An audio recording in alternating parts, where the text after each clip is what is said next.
नमस्कार, छायाज रेसिपीजमध्ये आज आपण उडदाच्या डाळीपासून खूपच चमचमीत चटपटीत अशी रेसिपी बनवतोय।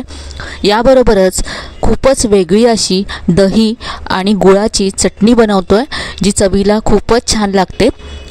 तर लगेच बनवायला सुरुवात करूया।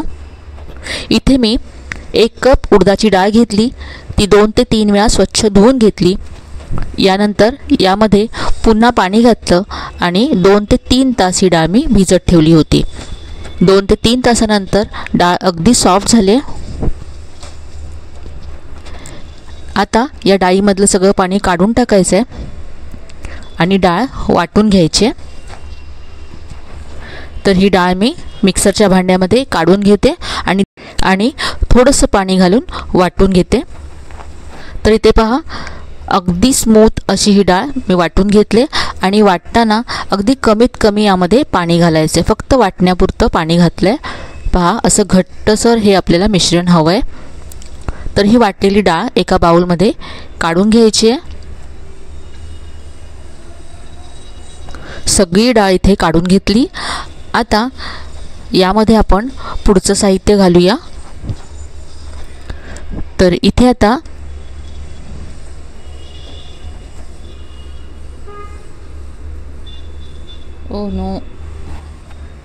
दोन कच्चे बटाटे मी सोलून घेतलेत। आता हे किसून घ्यायचे। तर इथे मी पाणी घेतलंय, पाण्यामध्ये हे बटाटे आपण किसून घेऊया। तर थोडीशी मोठ्या आकाराची किसणी घ्यायची, म्हणजे असा जाड असा बटाट्याचा किस निघतो। हा किस आता मी 2 वेळा स्वच्छ धुवून घेतला पाण्याने। आता याच्यातलं पाणी काढून टाकायचं, असं पिळून सगळं पाणी काढायचं आहे आणि हा किस या डाळीमध्ये घालायचा आहे। तर इथे सगळा बटाट्याचा किस मी यामध्ये काढून घेतला।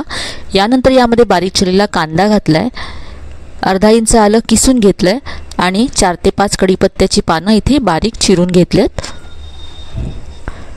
कढीपत्ता असं बारीक चिरल्यामुळे चव खूप छान लागते।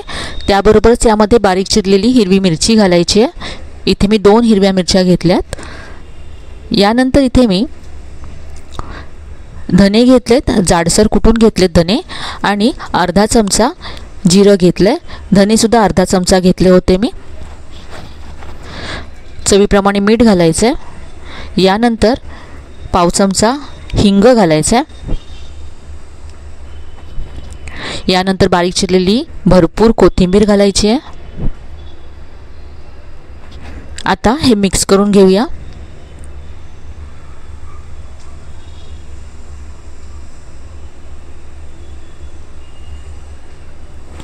यामध्ये कांदा आणि बटाटा आहे, त्यामुळे याला पाणी सुटतं। त्यामुळे सुरुवातीला वाटताना अगदी कमीत कमी पाणी घालायचं आणि तरीही जर हे पातळ झालंय असं वाटलं तुम्हाला, तर यामध्ये तुम्ही 2 चमचे तांदळाचं पीठ किंवा 2 चमचे रवा घालू शकता। तर यापासून आता आपण खूपच मस्त असे पकोडे बनवणार आहोत।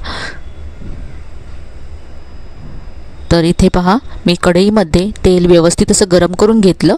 यानंतर गॅसची फ्लेम मीडियम केली आणि आता हे उडदाच्या डाळीचे पकोडे किंवा भजी आपल्याला यामध्ये सोडायचे आहेत। असे गोल आकाराचे भजी हाताने असे सोडायचे आहेत।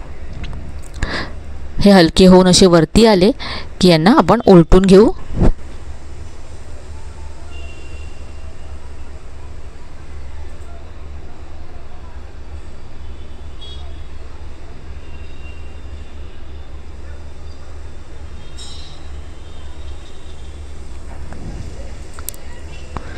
तर मस्त हलके फुलके असे हे उडदाच्या डाळीचे वडे तयार होतात आणि यामध्ये आपण बटाट्याचा किस घातलाय, कांदा घातलाय, त्याची चव खूपच छान लागते।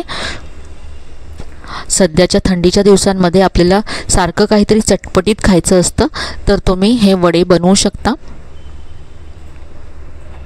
तर इथे असा गोल्डन ब्राऊन आल्यानंतर मी हे काढून घेते। खूपच हलके फुलके होतात, जाळीदार होतात। आता आपण मस्त आंबट गोड अशी चटणी बनवूया। तर यासाठी इथे मिक्सरचं भांडं घेतलंय, यामध्ये भरपूर कोथिंबीर घालायची आहे। यानंतर हिरव्या मिरच्या घालायच्या, जेवढी चटणी तुम्हाला तिखट हवी त्या प्रमाणात घ्या। थोडंसं आलं घेतलंय, चवीप्रमाणे मीठ घालायचं यामध्ये। पाव चमचा मीठ घातलं मी। यानंतर एक मोठा चमचा गूळ घालायचा आहे। गूळ असा मी बारीक चिरून घेतला आहे। यानंतर अर्धा कप दही घालायचं आहे। तर दह्यामुळे आणि गुळामुळे मस्त आंबट गोड आपली चटणी तयार होईल। त्याबरोबरच आपण यामध्ये मिरची घातली आहे, त्यामुळे तिखटसुद्धा होईल। आता इथे मी अर्धा चमचा भाजलेलं जिरं घातलं। तुमच्याकडे जर जिऱ्याची पूड असेल तर ती घातली तरी चालेल। यानंतर पाव चमचा यामध्ये काळं मीठ घालायचं आहे आणि पाणी घालून ही चटणी वाटून घ्यायची आहे। तर इथे मी चटणी वाटून तयार केले। पहा किती मस्त रंग आला आहे आणि चवीला तर ही खूपच छान लागते। आंबट गोड आणि तिखट अशी ही चटणी तुम्ही नक्की ट्राय करून पहा। इथे मी एक पकोडा तोडून दाखवते। पहा आतपर्यंत मस्त हलके होतात, हे जाळीदार होतात आणि चवीला तर अप्रतिम लागतात। चटणी बरोबर ही रेसिपी तुम्ही एकदा नक्की ट्राय करा।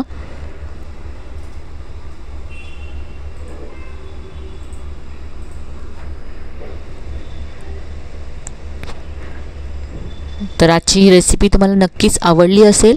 रेसिपी कशी वाटली कमेंटमध्ये कळवायला विसरू नका। रेसिपी आवडली असेल तर व्हिडिओला जास्तीत जास्त लाईक करा, शेअर करा। चॅनलला अजून सबस्क्राईब केलं नसेल तर नक्की सबस्क्राईब करा। चला तर मग पुन्हा भेटूया अशा छान छान आणि नवीन नवीन रेसिपीसह। तोपर्यंत धन्यवाद।